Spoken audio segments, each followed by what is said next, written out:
Hello friends, जैसा कि आप सभी को पता है RRB NTPC railway recruitment board द्वारा नॉन टेक्निकल पॉपुलर कैटेगरी यानी एनटीपीसी के लिए उम्मीदवारों की भर्ती के लिए आयोजित होने वाली परीक्षा है। आरआरबी एनटीपीसी भारत के रेलवे भर्ती बोर्ड द्वारा आयोजित सबसे बड़ी भर्ती ड्राइव में से एक है।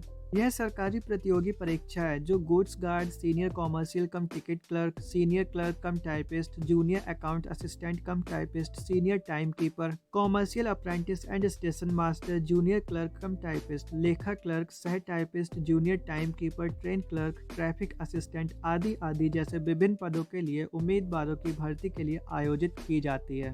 अगर आपने भी इस परीक्षा के लिए अप्लाई किया है और परीक्षा की तैयारी के लिए थोड़े चिंतित हैं, तो हम बताएंगे आपको कुछ प्रो टिप्स जिसे फॉलो कर आप अपने आप को स्ट्रेस फ्री भी महसूस करेंगे और साथ ही आप परीक्षा में अच्छा स्कोर भी कर पाएंगे, जो कि आपको रैंक हासिल करने में भी हेल्प करेंगे। तो चलिए जानते हैं इन टिप्स के बारे में। नंबर 1, पूरे सिलेबस को अच्छे से जान लें। किसी भी परीक्षा की तैयारी करने के लिए सबसे पहले आपको पूरा सिलेबस जानना जरूरी है।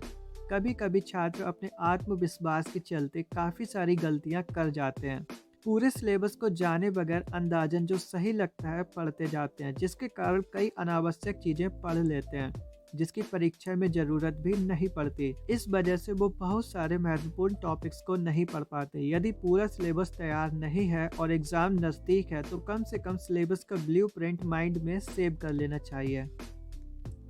नंबर 2, करंट अफेयर्स पर ज़्यादा फोकस करें। बता दें कि रेलवे की परीक्षा एनटीपीसी में जनरल अवेयरनेस सेक्शन का बड़ा महत्व है।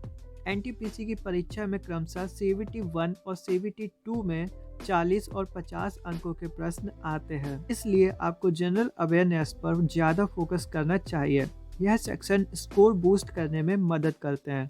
आपको जनरल अवेयरनेस बेहतर तरीके से तैयार करने के लिए ज़्यादा कुछ करने की ज़रूरत नहीं है। बस विगत एक वर्ष के कुछ महत्वपूर्ण घटनाओं के बारे में अच्छे से जान लें। इसके साथ ही आप प्रतिदिन समाचार पत्र और न्यूज़ मैगजीन को पढ़ सकते हैं। नंबर 3, आसान प्रश्नों को पहले हल करें। छात्रों के साथ अक्सर ऐसा होता है कि वो परीक्षा के दौरान कठिन प्रश्नों के क्रम को समझ नहीं पाते। वो सीरियल से प्रश्न सॉल्व करने के चक्कर में कठिन प्रश्नों पर ज़्यादा वक्त बर्बाद कर देते हैं। इसलिए मैं यहाँ आपको सलाह दूंगा कि आप परीक्षा के दौरान कठिन प्रश्नों पर वक्त बर्बाद ना करें, बल्कि आसान प्रश्नों को पहले सॉल्व कर लें। नंबर 4, पुराने पेपर प्रैक्टिस करें। यदि आपको परीक्षा में बेस्ट रिजल्ट प्राप्त करना है तो सबसे आसान तरीका है जितना ज़्यादा हो सके प्रैक्टिस करें। अगर आप प्रैक्टिस के लिए पुराने कुछ वर्षों के प्रश्न पत्रों का उपयोग करते हैं तो आपको परीक्षा क्वालिफाई करने से कोई रोक नहीं सकता। पुराने प्रश्न पत्रों से प्रैक्टिस करने से आपको एग्जाम के सही पैटर्न की जानकारी हो जाएगी। नंबर 5, मॉक टेस्ट जरूर दें।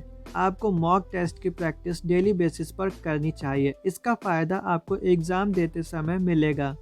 मॉक टेस्ट से हमें खुद का आकलन करने का भी मौका मिलता है, जिस कारण हम समय रहते खुद में कई सारे इम्प्रूवमेंट्स कर सकते हैं।